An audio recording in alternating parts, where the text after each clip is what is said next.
You are listening to Podcasting 101 with RSS.com, getting you ready to launch and grow your podcast.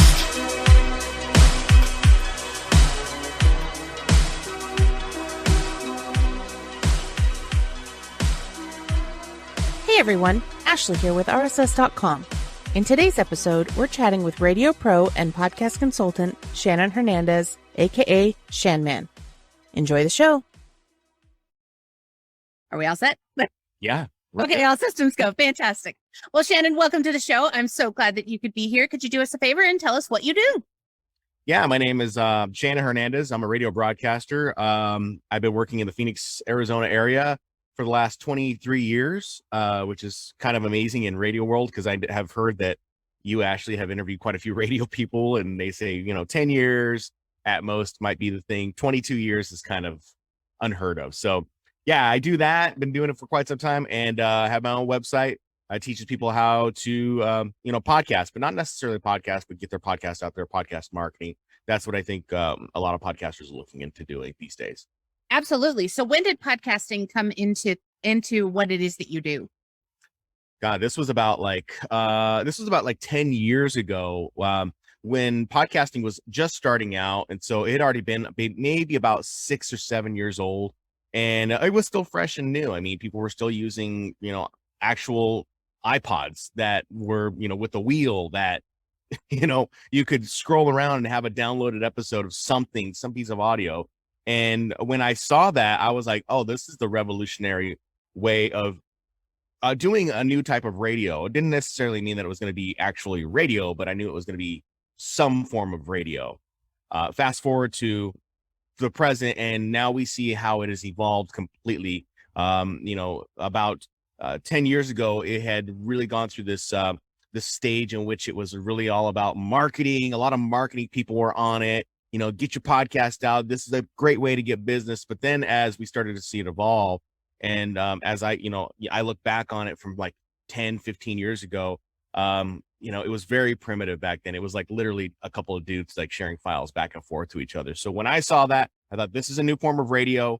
I've got to get on top of this. I've got to make it happen. And I started my own podcast, a comedy podcast, very vulgar comedy podcast back in the day. And then I went in and I started doing other podcast testing my own episodes and things like that. So then as I started to learn more, I started to learn that podcasters had trouble not only with the production side, but with the marketing side as well. So I really have pivoted in that direction. And that still seems to be the case these days, that that people still have trouble with things like monetization and how to even get started. So I'm curious, with podcasting, do you just have one podcast now and then you're like your day job, or how does that look for you?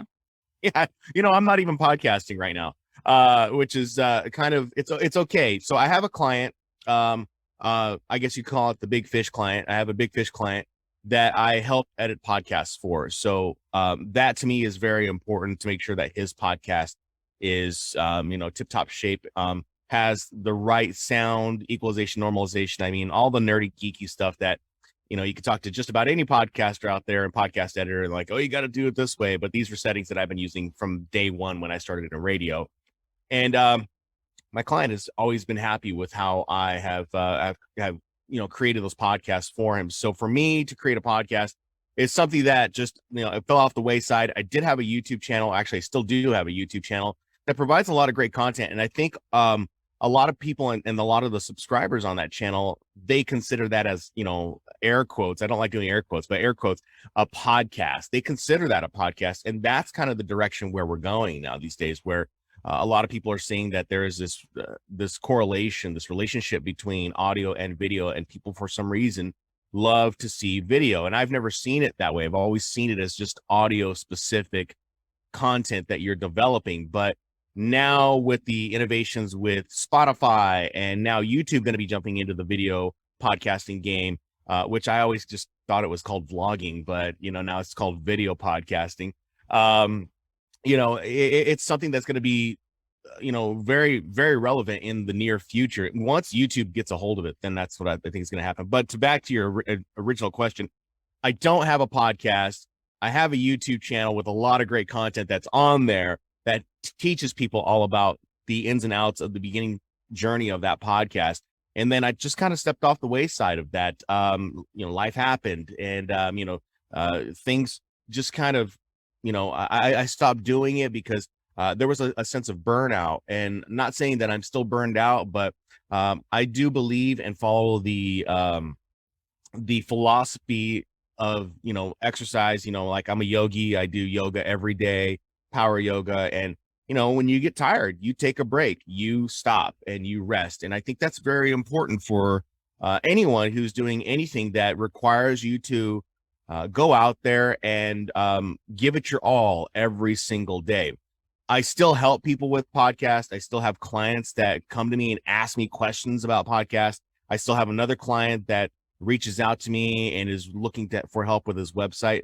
But for me, I have to take a step back from the actual content creation side, because it was overwhelming me to the point to where I couldn't even get out of bed. And just, the thought process of thinking, what am I going to create today? Which is a good and a bad thing, because one thing you can always say is like, what am I going to create today? And how excited am I going to be about that? But there was a point in time where it just got to the point where I was like, I'm not excited right now.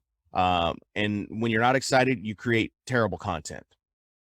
I think that's really true. And I'm so glad you actually brought this up, because though whenever I first reached out to you, we were going to talk about like monetization and how to monetize a podcast. I was kind of excited when you said that you wanted to kind of talk about burnout, because it's something that we've covered on the blog in the past for RSS. And can you speak to me a little bit more about what the process was of like when you initially felt like, okay, I'm starting to feel burnout? What did you do, and how did you kind of keep things going with like the day job and working for your clients and all those things while also protecting your own mental health? Yeah, that's an important thing. I think that a lot of podcasters they miss out on it. This episode, I think, people are going to look at it and they're going to go, oh, I don't need to learn about that.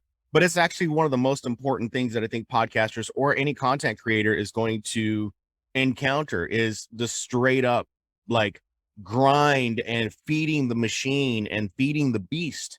And it needs to really be looked at, because it can really cause a lot of physical and mental damage to you. And me being someone who in the past used to do things at the extreme and it'd be like, it's going to be okay.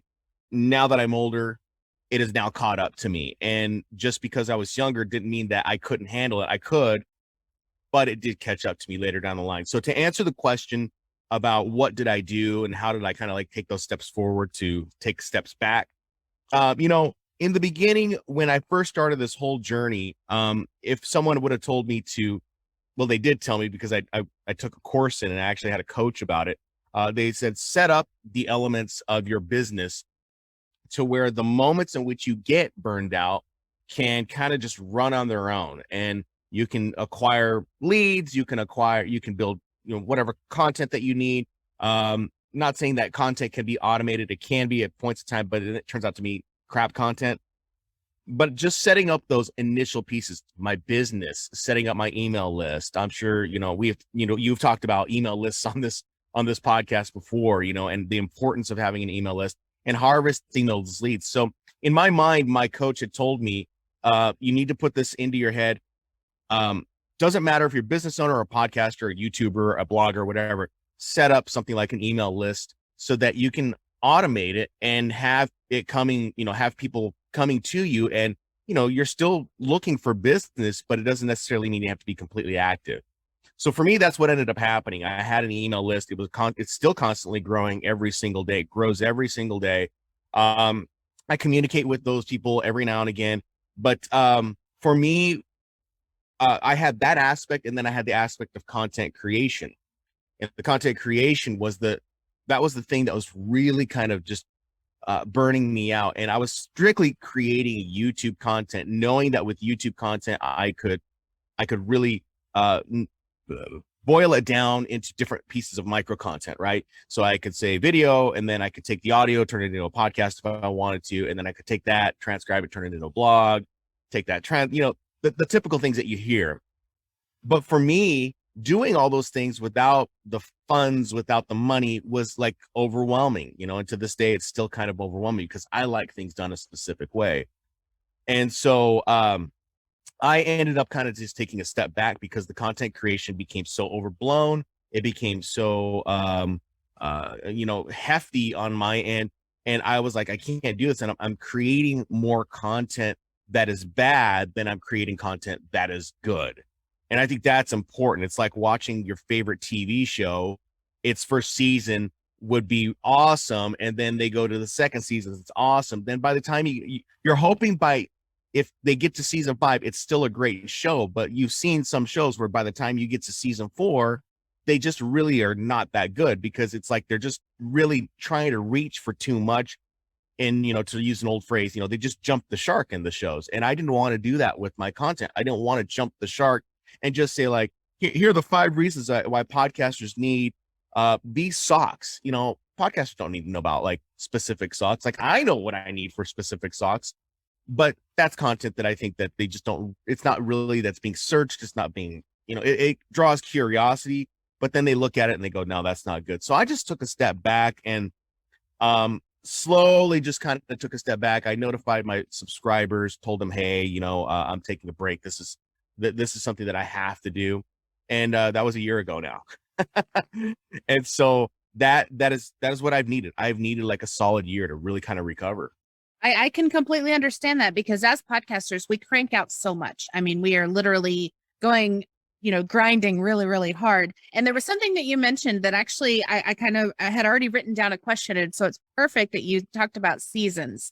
What do you think about the movement towards having seasons of a podcast rather than just constantly cranking out nonstop content, something that you can batch and then drip, rather than every single day I have to show up and put something out there? I think it depends on what your objective is. This is a huge thing that I talk about with my audience when I do talk with them, and when I reach out to them and I go on my YouTube lives. They ask me these questions. What do you think about this? What do you think about that? And it always comes back to the same question. What's your objective? What's the objective of your podcast? Are you trying to get an audience? Are you trying to monetize it? What are you trying to do with it? Are you just trying to grow the audience itself? That's it. Are you trying to grow the email list? What are you trying to do? So when it comes down to seasons, I don't see a problem with seasons at all. But I would hope that a podcaster would have some type of game plan that allows them to harvest some form of a lead, so that the day that you decide to drop, season 1 of your new podcast, that you can shoot it out to your email list and say, season 1 of my podcast is available for download today. We're going to release weekly at 5 p.m. Eastern, so that it's waiting by the time you get home from doing whatever. Those are great communication tools, along with social media, to disseminate the message. So I have no problem with seasonal podcasts.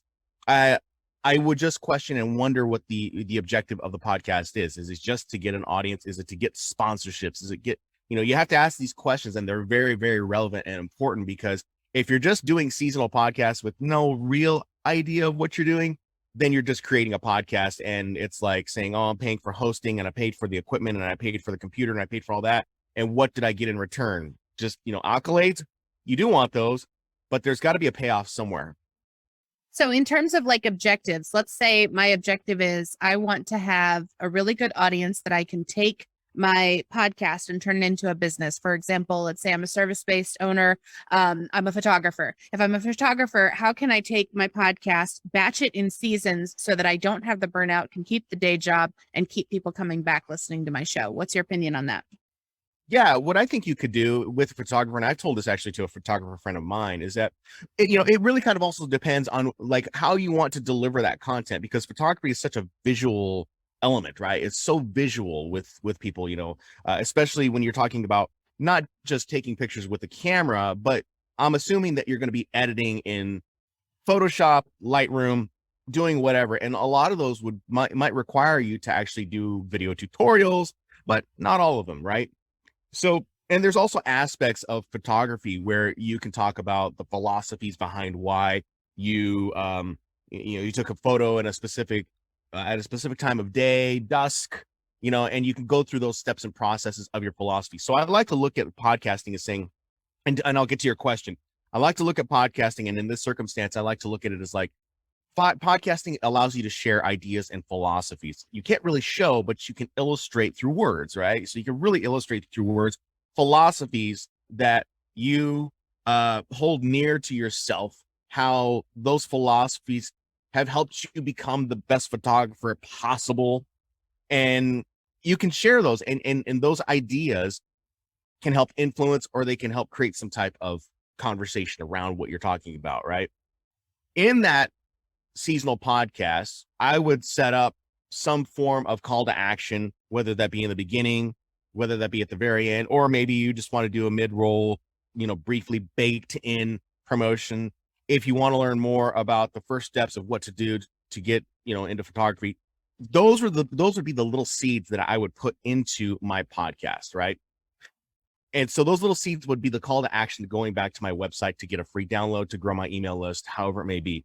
Because when I think about it, and I think about seasonal podcasts, people are always scrolling through looking for different podcasts and saying like, oh, this sounds interesting. This sounds interesting. Oh, this only has 12 episodes. Why? Oh, it's seasonal. And when they go in and they listen to your podcast, there may be something that they really, really enjoy or they like, and they will subscribe to your email list. Now you've got a potential customer, or maybe a potential lead of some sort, and they're on your email list, and you can still communicate with them over email, even if you don't create new audio content for, say, another 6 months, right? So you're always keeping them engaged in you, investing in you, even though you don't have to have a podcast. Like, you don't even have to have a podcast. The podcast is just a way of disseminating. I look at it as like social media. It's just another way of disseminating information back out. It's content that is developed. It's like Twitter, but long form, right? It's really super long form content. So when we come to seasons, and I have no problem with anyone doing seasons, I would just say you would have to prepare ahead of time, so that when you'd release, like, say, I don't know how many episodes you would release, maybe 12, maybe 15. I don't know. Like, some people say seasons are like 20 episodes. It just depends, but I would prepare before I go into those seasonal episodes. I would prepare what's on my website. I would prepare all the elements to get someone to still be in touch with me, even when the podcast is a little dormant.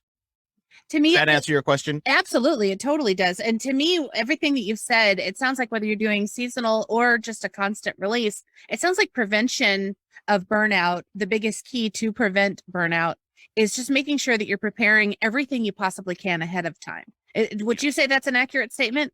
Absolutely. Like I said, if we go back to my exercise metaphor, analogy, when you first start working out, I mean, it sucks, right? It totally sucks. You're like, oh my God, I'm sore. But that first week is your preparation. You are going to have a little bit of discomfort, and it's going to be so uncomfortable that you are now placed into a zone in which you are like, either I quit or I keep going. How bad do I really want this? And when you look at it, like when you compare it to like podcasting, you go podcasting, exercise. Okay, exercise is supposed to make me stronger, and it will make me stronger. The first steps are always the most difficult. But by week 2, week 3, you start getting used to the routine. Your muscles still may be a little bit weaker, or still a little bit weak, but not as weak, right? You're growing, you're building endurance. And once you start building more endurance, you start to get strong. And then maybe you start to see weight loss. Maybe you start seeing physical aspects of exercise, the healthy eating, everything that all encompasses a healthy lifestyle. And you start to see those results. I look at it the same way as podcasting and setting yourself up for success later down the line. It doesn't have to be hard. It doesn't have to be something that's overcomplicated. You just have to know where you need to reach your people so that they can take an action on something that you want to share with them, in case there's something that is important for you to share with them. So set up everything that as much as possible. Having a website. This is a big thing for podcasters. They never have a website. They always rely either on, not that I'm talking bad about any services, but they rely on like hosting service websites. I'm talking full legit website. I'm talking get a WordPress site. I have a Kajabi site because that has allowed me to have the freedom to take the time off to do what I want to do and kind of just rest and still earn an income.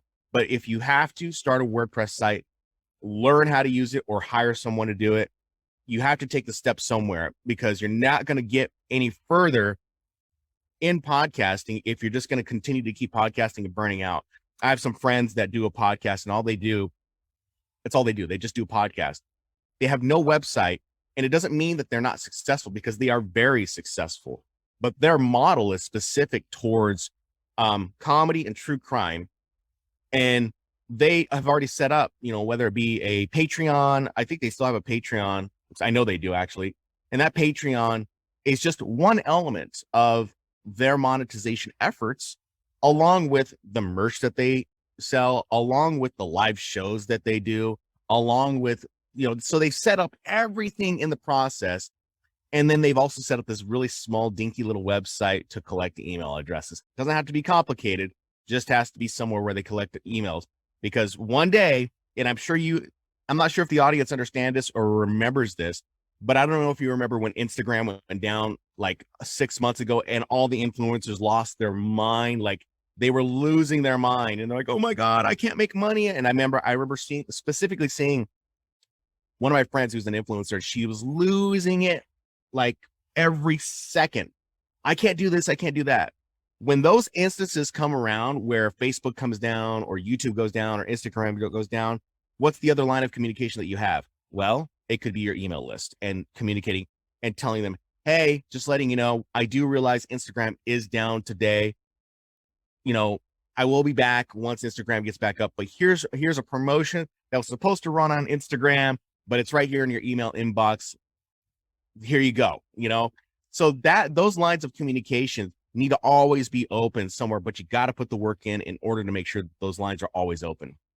I'm so glad you said that, because that's one of the things we actually do talk about a lot, is that your podcast definitely needs a website, and it definitely needs an email list, because your email and your website, those are the only things you actually own. Because you can post all this stuff on Instagram, you can post all this stuff on Facebook, you can post all this stuff on TikTok, but if any of it goes down, what are you going to do? How are you going to reach out to your audience? Another thing that you said that it just keeps coming back, and we're talking about preparation and how do you can prevent burnout and all these things. But one of the things that you said that just keeps coming back in my mind is that you're saying basically to start with the end in mind. So in your opinion, how would someone go about figuring out what their goals even are as a podcaster? Can you still hear me? I had to mute so I could cough. Can you still hear me? Yes, I can. Okay, great.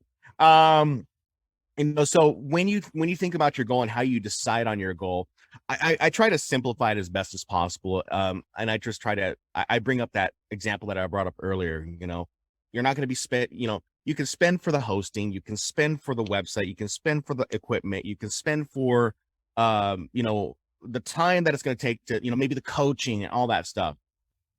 At the end of the day, if you're going to spend all that money, and if we really think about it, and I've done the numbers on this, and I think at bare minimum, you're spending at least in static equipment and in things that are going to be static, you're going to spend probably about $200 to $300 at least, right?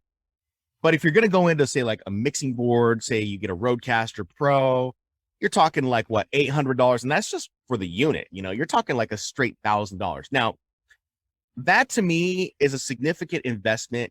That to me tells me that's a significant investment in yourself, so that you can go out and you can create this content that is going to impact the world on a very deeper level and higher scale. Where podcasters get stuck is they go, oh, well, the equipment is like $1,000 and I just can't afford that. And early on, I just thought to myself, but I'm only buying it once. I'm only buying it once. And it's going to be the one thing that's going to keep remain. I still have the same mixing board that I bought 15 years ago. I don't use it anymore. I've since upgraded, but I still have it.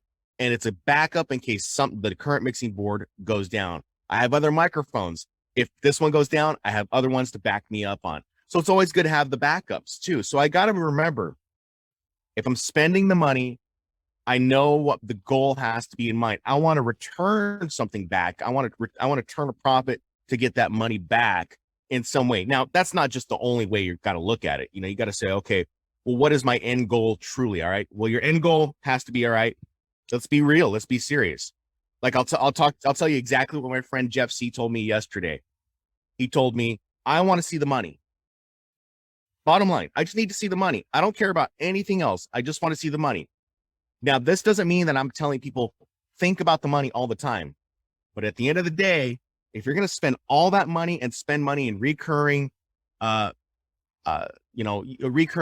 services like hosting, Zoom, all that, you got to think about it and go, okay, how can I serve my audience? Number one, how can I serve my audience and what can I do? All right.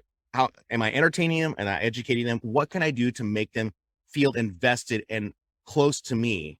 And number two, can I give so much great information out that they're willing to pay for it and, support me in some way? And this is very, very true because I currently experience it right now with the radio station, with what I do.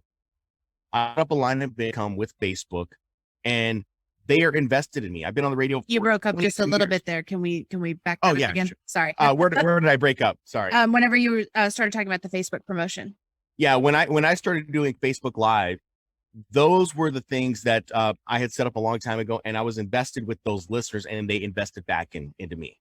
And they were like, "Yeah, like you do this stuff to make our day. I have no problem, dropping $5, $10, $15 here or there." And that was another line of income that allowed me to take a step back from the podcasting stuff because I was already invested in them. So let me simplify this real quick as much as I can. Okay. How do I know what my goal is? Understand what your goal is when it comes down to number one. What are you trying to do? What's your objective? Are you trying to monetize? If you're going to monetize, you need to figure out and put those steps in place and know what tools you need to get and what to implement. Number two, when it comes down to finding your goal and growing your audience, what are the steps that it's going to take to get to meeting your goal of getting more listeners, more qualified listeners? I wouldn't say all listeners. You want qualified listeners. There is an importance and a difference between having all the listeners in the world versus having qualified listeners. And I think qualified listeners make better people to be customers with or, supporters with because they understand you, they get you, they understand where you're coming from. So if you have at least those two things in mind at the very basic level, if you have those two things in mind, you can start implementing steps 3, 4, 5, which can be whatever you want, or you get a coach to say like, all right, here are the areas where I think you're really, you're really lacking. You need to really focus on this area. And you're not driving enough email subscribers. You're not driving enough leads back to your email list. You need to figure that out. So try to figure out, the monetization aspect, try to figure out and implement in the goal, what are the tools that you need? And number two, how are you going to grow them? It's all about the preparation. Everything is about preparation. That is so good. I mean, I think a lot of the things that you've shared today make a lot of sense. And I hope that anybody who's listening to this will just see it for what it is. It's not just that you're trying to push, that you have to monetize, because even if you don't want to monetize, you still need to know that that's your goal. You need to know, okay, this is just going to be a hobby. I'm just doing just enough to build an audience or whatever. But either way, just the fact that, we keep honing in on this, that you need an email list so that you can keep in touch with your people and that you need to prepare in advance. I think it's sound advice. Well, we are starting to come up to the close of this, but I have to ask you the one question I ask everyone. What's one question I didn't ask you that you wish I had? So this is a question that was asked to me twice within the last week. This particular question? No. Oh. It was a question that was asked by my friends. On my birthday was last week, and they both called me and they asked me, what is one thing that you could have done or that you can do today that you'll thank yourself for in a year? And I've already done what I needed to do for the last year. But for me, I think that one thing that I could do today for my mental health is to, number one, spend more time with my family, my nieces, my sister, my brother, my mother, my mom and dad are a lot older these days. So finding the time to spend with them, I'm very fortunate to still have them around. And spending time with my nieces because they, as anyone knows who has kids, and I don't have kids, but my nieces are the closest thing. They grow up really fast. And, I leave one week and then the next week they've grown 3 inches and it just blows my mind. And those are more important to me than podcasting. Monetization, spending time with them is very, very important because you never get those moments back. You can always go back to a podcast and re-implement your email list, your episodes, your content, whatever it may be. Oh, that is so good. And it actually ties in perfectly with everything we've been talking about. It's all about preparation and knowing what your goals are. This was just so fantastic. I really appreciate your time. And is there anything else that you'd like to say that you think our listeners need to hear about podcasting? No, man, just go easy on yourself. Go easy on yourself and don't overthink the process. Do what makes you happy, make it fun.